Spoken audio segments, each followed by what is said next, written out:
Like and subscribe and click the bell icon to get new video updates.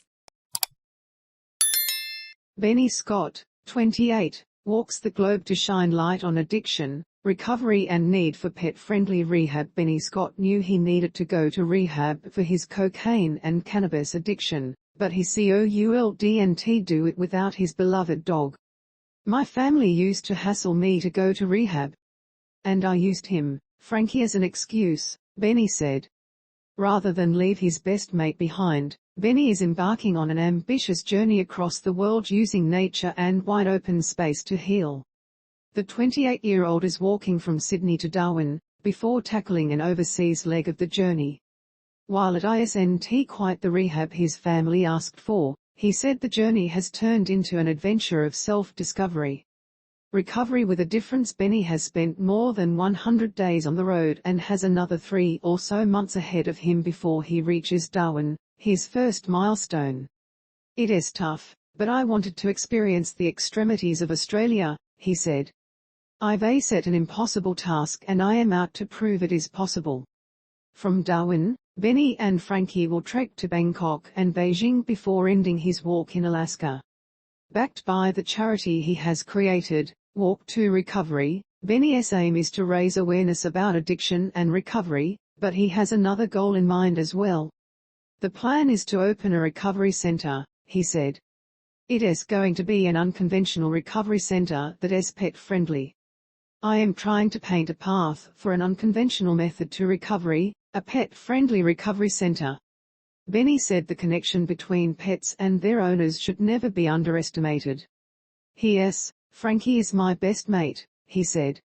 Walking runs in the family. Before leaving on the first part of his worldwide expedition, Benny and his family made an exciting discovery.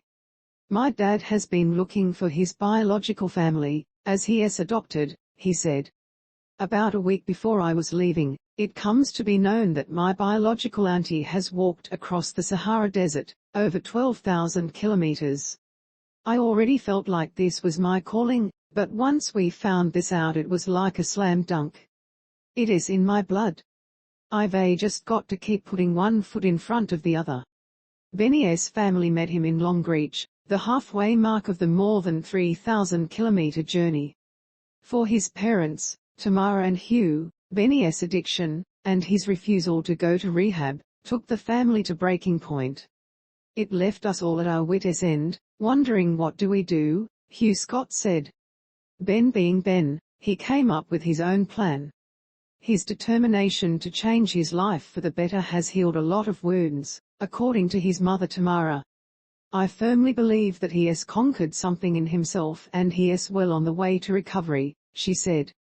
His sister Alaska wasn't convinced of Benny's plan to trek across the country, then the globe. "I rolled my eyes and told him he was an idiot," she said. "I was definitely the most skeptical of the family, but I swallow my words wholeheartedly. We're unbelievably proud." Walking with a purpose. While he has already walked more than 1,700 kilometres to get to Longreach in central western Queensland, he has got more than 2,000 kilometres to go to reach Darwin.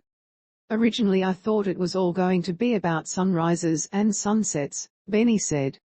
"But it is more about the people that I've met along the way. It has been a super humbling experience.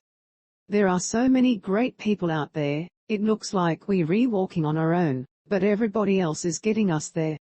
Along the way, people have cooked him meals, paid for his accommodation, or given him a bed in their home, and taken a keen interest in what he is doing. Benny said the kindness of strangers kept him going on days he felt he couldn't go any further. "I've got a purpose," he said. "I get a lot of energy back from people I meet and it gives me the energy to keep going."